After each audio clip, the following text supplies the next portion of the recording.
सुप्रभात बच्चों, मैं सोनिया सिंह आप सभी का हिंदी कक्षा में स्वागत करती हूँ।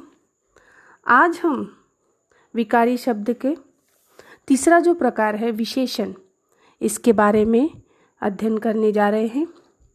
तो आइए देखते हैं विशेषण। विशेषण का अर्थ क्या है, उसकी क्या परिभाषा है। जो शब्द संज्ञा या सर्वनाम शब्दों की विशेषता अर्थात उनके गुण, दोष, रूप, आकार, संख्या आदि का बोध कराते हैं, उन्हें विशेषण कहते हैं। अब विशेषण क्या है? जो भी शब्द होते हैं जो संज्ञा और सर्वनाम की विशेषता बताते हैं, ऐसे शब्दों को हम क्या कहते हैं? विशेषण कहते हैं। अब विशेषण जानने के लिए उससे पहले हमें विशेष्य जानना जरूरी है। विशेष्य का क्या अर्थ होता है?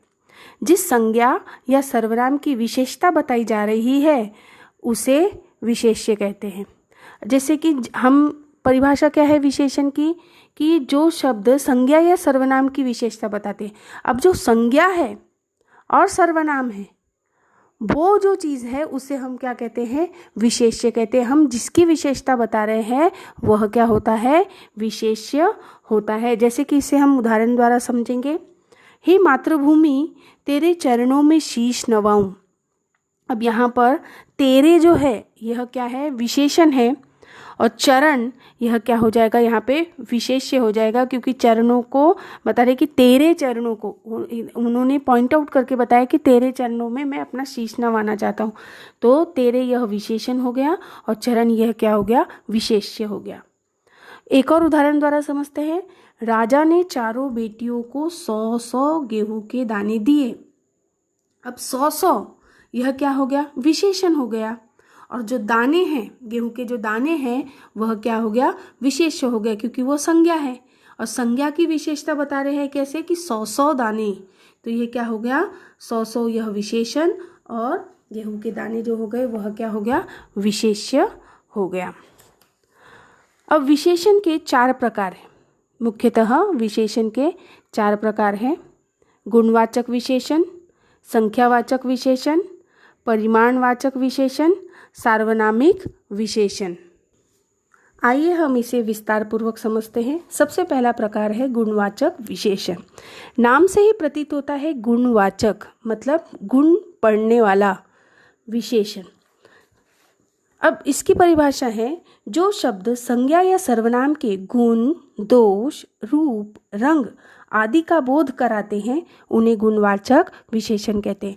अब गुणवाचक में सिर्फ यह नहीं देखा जाएगा कि सिर्फ हम किसी भी संज्ञा या सर्वनाम के गुणों को ही देखें, उसके दोष को भी देखना है, रूप भी, रंग आदि का बोध जिस भी शब्दों से होता है, जिसके द्वारा गुण बता सकते हैं, जिसके द्वारा हम दोष बता सकते हैं, जिसके द्वारा हम रूप का वर्णन कर सकते हैं, रंग बता सकते हैं, आदि का जो शब्दों से बोध होता है, उन्हें हम गुणवाचक विशेषण कहते हैं।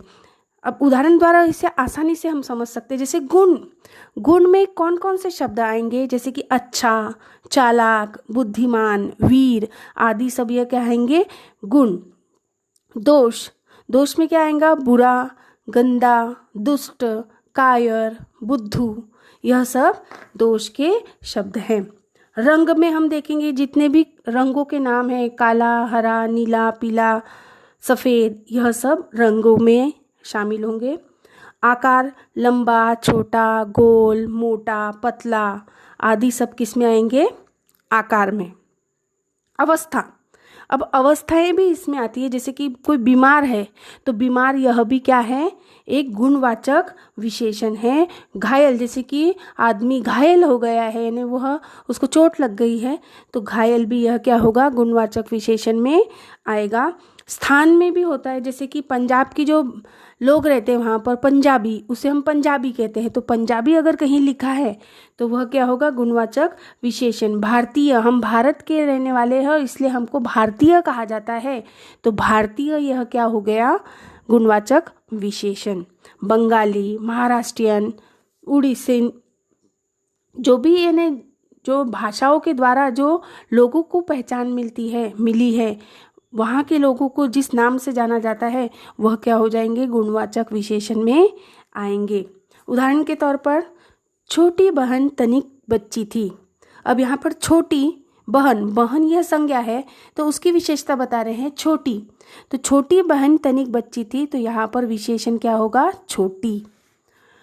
नया ठेकेदार ईमानदार था। अब देखो यहाँ पर ठेकेदार यह संज्ञा है और ईमानदार यह क्या हो जाएगा? उसकी विशेषता हो जाएगी। स्वर्गवाहिनी गंदी नदी है। अब यहाँ पर बताया है कि जो स्वर्गवाहिनी है यह नदी कैसी है? गंदी है। तो गंदी यह क्या हो गया? गुणवाचक विशेषण हो गया। बगीचे में लाल गुलाब खिले हैं। अब यहाँ पर गुलाब यह संज्ञा है, उसके बारे में जो विशेषता बता रहे कि वह गुलाब कौन से कलर का है? लाल कलर का है। तो यहाँ पर जो लाल शब्द हो गया वह क्या हो गया? गुणवाचक विशेषण हो गया।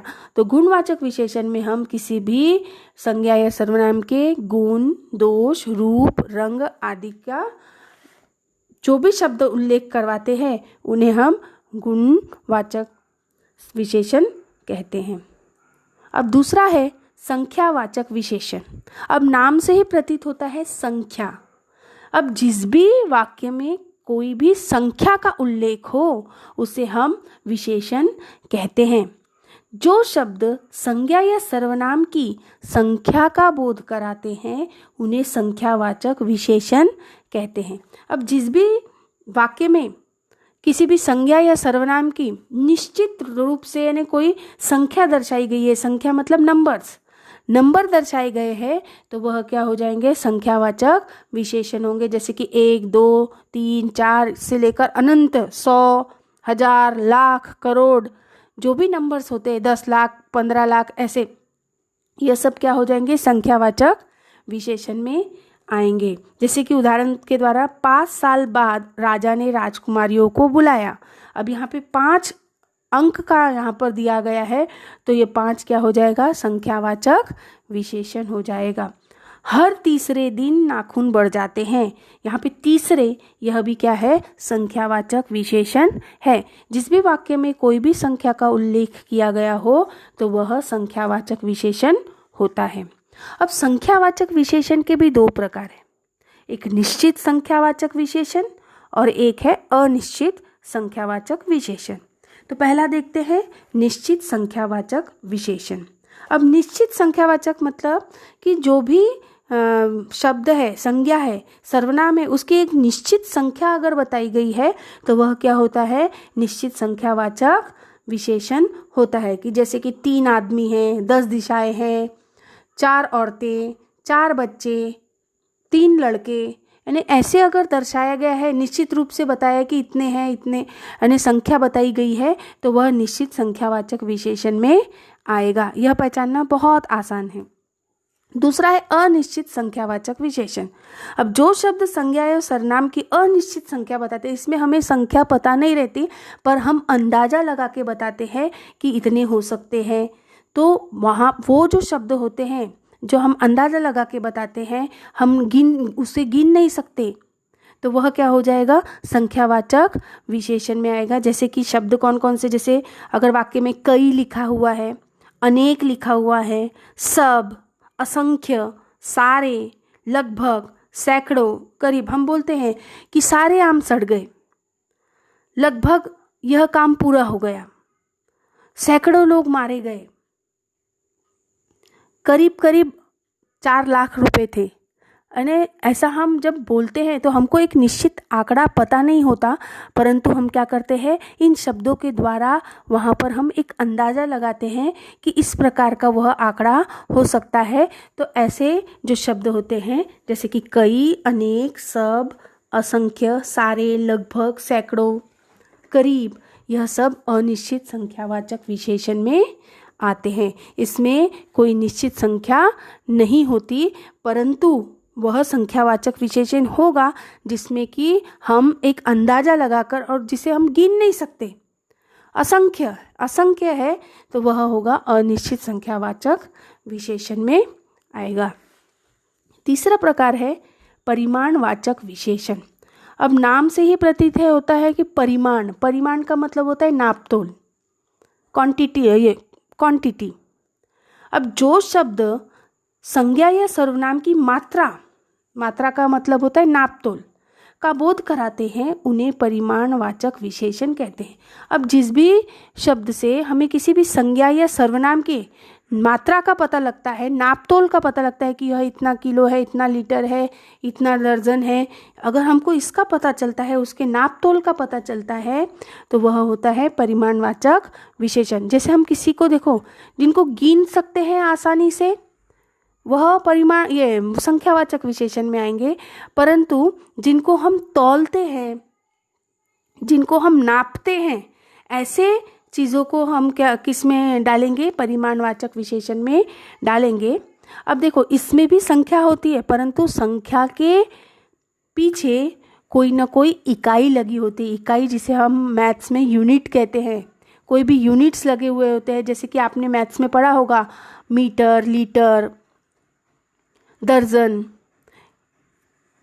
यह सब क्या है? यूनिट्स हैं। अगर किसी भी संख्या के पीछे अगर कोई भी इकाई लगी होती है जिसको हम नाप सकते हैं, तौल सकते हैं, तो वह क्या हो जाएगा? परिमाणवाचक विशेषण में आएगा। जैसे कि 2 मीटर कपड़ा। अब 2 मीटर कपड़ा दिया है यहाँ पे, तो 2 दिया है पर संख्या है, पर उसके आगे क्या लगाया है? मीटर लगाया है, इसलिए यह किस में आएगा? परिमाणवाचक विशेषण में आएगा। 4 किलो चीनी। अब यहाँ 4 दिया है, वो संख्या है, परंतु उसके पीछे क्या लगा हुआ है? किलो लगाया हुआ है, तो वह किस में आएगा? परिमाणवाचक विशेषण में आएगा। संख्यावाचक और परिमाणवाचक में यही अंतर होता है कि संख्या के पीछे में कोई भी आपको परिमाण लगाया हुआ, इकाई लगाई हुई नहीं मिलती है, परंतु परिमाणवाचक में संख्या के पीछे आपको कोई ना कोई इकाई लगाई हुई मिलेगी। मीटर, लीटर, किलो, दर्जन, यह सब मिलेगा। जैसे कि उदाहरण द्वारा, डिब्बे में 1 किलो दाल है। अब यहाँ पर 1 और किलो दोनों दिया है, तो 1 किलो यह क्या हो जाएगा? परिमाणवाचक विशेषण हो जाएगा। आपकी चाय में कितनी चीनी डालूं? यहाँ पर जो इसका यहाँ पर कितनी जो है वह क्या हो जाएगा? आपका परिमाणवाचक विशेषण हो जाएगा। अब कितनी, अब देखो, इसके भी 2 प्रकार है, मैं आगे आपको बताऊंगी कि इसमें भी निश्चित परिमाणवाचक होता है और अनिश्चित परिमाणवाचक होता है। तो यहाँ पर बताया है कि आपकी चाय में कितनी शक्कर डालूं। अब यहाँ पर हम गिन तो सकते नहीं कि शक्कर 2 डाले, 4 डाले, कितनी डाले, 1 किलो डाले, कितना डाले, तो वहाँ पर जस्ट पूछा है एक अंदाज़ा लगाकर कि कितनी शक्कर डाले, तो कितनी यह क्या हो जाएगा? परिमाणवाचक विशेषण। उसके बाद में है, मुझे 2 लीटर दूध चाहिए। अब यहाँ पर 2 लीटर यह क्या हो जाएगा? परिमाणवाचक विशेषण हो जाएगा, क्योंकि 2 के पीछे क्या लगाया है? एक इकाई लगाई हुई है, लीटर, तो इसलिए यह परिमाणवाचक विशेषण में आएगा। अब परिमाणवाचक के भी 2 प्रकार हैं, एक निश्चित परिमाणवाचक विशेषण और दूसरा है अनिश्चित परिमाणवाचक विशेषण। तो पहले पढ़ते हैं निश्चित परिमाणवाचक विशेषण। जो शब्द संज्ञा या सर्वनाम की निश्चित मात्रा का बोध कराते हैं उसे निश्चित परिमाणवाचक विशेषण कहते हैं।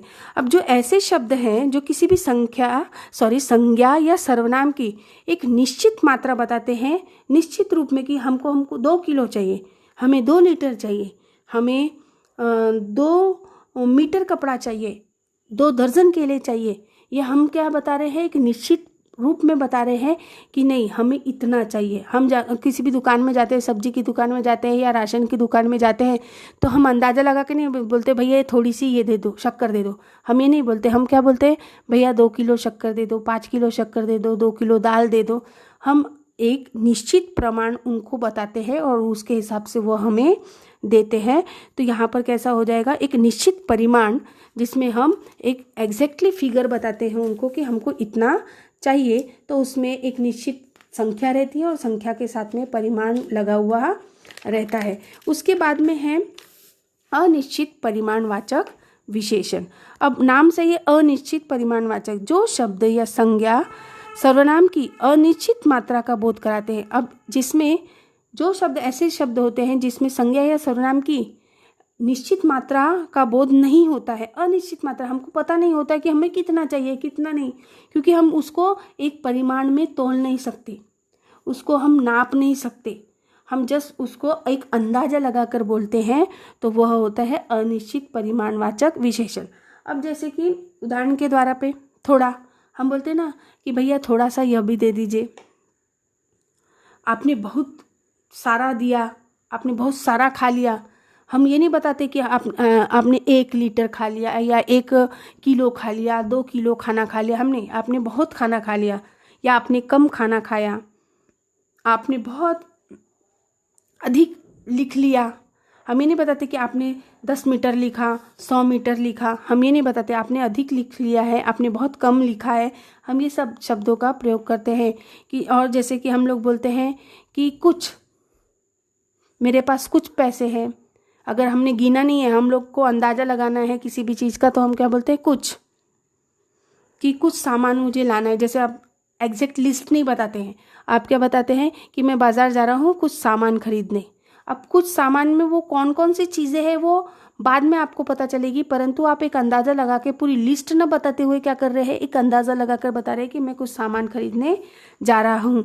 तो यहाँ पर ये जो शब्द है थोड़ा, बहुत, अधिक, कम, कुछ, यह क्या हो गया, अनिश्चित परिमाणवाचक विशेषण में आता है। इसमें हम एक अंदाज़ा लगा के बताते हैं। परंतु देखिए संख्यावाचक विशेषण में भी 2 प्रकार है, अनिश्चित वाला भी। तो उसमें कैसा है कि संख्या से संबंधित हम लोग बोलते हैं अनेक, सब, असंख्य, सैकड़ों, करीब, यह संख्या से रिलेटेड है। परंतु यह कैसे, प्रमाण में, इसको हम संख्या में हम गिन नहीं सकते और परिमाण में भी उसको हम तौल नहीं सकते। परंतु हम जैसे थोड़ा, बहुत, अधिक, कम, कुछ, ऐसा हम अंदाज़ा लगा के बोलते हैं, तो वह होता है अनिश्चित परिमाणवाचक विशेषण। अब आखिरी है सार्वनामिक विशेषण। अब नाम में ही है सार्वनामिक, सार्वनामिक मतलब सर्वनाम विशेषण। तो इसकी परिभाषा आसानी से हम समझ सकते हैं कि जो सर्वनाम, ध्यान से सुनिए, जो सर्वनाम किसी भी शब्द यानी संज्ञा के पहले आकर, जो सर्वनाम किसी संज्ञा के पहले आकर उसकी विशेषता बताता है, तो वह सार्वनामिक विशेषण होता है। अब देखो, इसमें पहचानने के लिए आपको सार्वनामिक विशेषण के लिए सबसे आसान तरीका है कि सबसे पहले आपका क्या होगा, सर्वनाम आएगा। सर्वनाम के बाद में संज्ञा होना जरूरी है। अगर सर्वनाम के तुरंत बाद संज्ञा होती है तो वह जो उसका संज्ञा के पहले वाला जो सर्वनाम है वह सार्वनामिक विशेषण होगा, क्योंकि वह उसकी विशेषता बता रहा है। सिंपल है कि जो सर्वनाम किसी भी संज्ञा के पहले आकर उसकी विशेषता बताता है तो उसे हम क्या कहते हैं, सार्वनामिक विशेषण कहते हैं। उदाहरण के द्वारा आपको पूरा समझ जाएगा कि वह आदमी व्यवहार से कुशल है। अब वह आदमी, आदमी यह संज्ञा है और उसके सामने क्या लगा हुआ है, वह लगा हुआ है, और वह यह क्या है, सर्वनाम है। तो संज्ञा के पहले अगर सर्वनाम लगा है तो वह सार्वनामिक विशेषण होता है। तो यहाँ पर क्या बता है, वह आदमी, यानी आदमी की ओर इशारा करके बता रहे हैं। तो यहाँ पे आदमी की विशेषता बता रहे कि वह आदमी व्यवहार से कुशल है, तो वह क्या हो जाएगा, यहाँ पर सार्वनामिक विशेषण हो जाएगा। उसी प्रकार यह कुल्हाड़ी मेरी है। अब कुल्हाड़ी यह क्या है, संज्ञा है। अब कुल्हाड़ी के सामने क्या दिया हुआ है, यह दिया हुआ है। यह एक सर्वनाम है, तो संज्ञा के पहले क्या लगा हुआ है, सर्वनाम लगा हुआ है, इसलिए यह क्या हो जाएगा, सार्वनामिक विशेषण हो जाएगा। कौन छात्र मेरा काम करेगा। अब यहाँ पर कौन, यह सर्वनाम है, और उसके बाद छात्र यह क्या है, संज्ञा है। तो संज्ञा के पहले कौन लगाया हुआ है, सर्वनाम लगाया हुआ है, क्योंकि यह प्रश्नवाचक सर्वनाम है। तो यह लगाया हुआ है, तो यह भी क्या हो जाएगा, सार्वनामिक विशेषण हो जाएगा। यहाँ पे पूछ रहे हैं कौन छात्र, यानी यहाँ पर इनको बताने कौन सा छात्र मेरा काम करेगा। तो यहाँ पर वो विशेषता किसके लिए बोल रहे हैं, कौन सा छात्र। अब कुछ लोगों की आदत खराब होती है। अब यहाँ पर भी कैसा है कि लोगों यह क्या है, संज्ञा है, और संज्ञा के पहले क्या दिया हुआ है, सर्वनाम दिया हुआ है। कुछ कौन सा सर्वनाम है, अनिश्चित वाचक सर्वनाम, अनिश्चयवाचक सर्वनाम है। कुछ यहाँ पे दिया हुआ है, तो यहाँ पर क्या है, लोगों के पहले कुछ है, मतलब कि संज्ञा के पहले सर्वनाम आया हुआ है। तो यहाँ पर ये जो है वह क्या हो जाएगा, सार्वनामिक विशेषण हो जाएगा। सार्वनामिक विशेषण की सबसे सिंपल तरीका है उसे पहचानने का कि सर्वनाम किसके पहले आएगा, संज्ञा के पहले। पहले आपको संज्ञा पहचानना, और संज्ञा के पहले अगर सर्वनाम लगा हुआ है तो वह क्या हो जाएगा, सार्वनामिक विशेषण हो जाएगा। इस प्रकार विशेषण के जो 4 प्रकार है, गुणवाचक विशेषण, संख्यावाचक विशेषण, परिमाणवाचक विशेषण और सार्वनामिक विशेषण, ये इस प्रकार यहाँ पर समाप्त होते हैं। आशा करती हूँ कि आप सभी को विशेषण और विशेषण के प्रकार अच्छी तरीके से समझे होंगे। इससे संबंधित गृह कार्य आपको मैं दे रही हूँ, आपको वह पूरा करने की कोशिश करना है। धन्यवाद।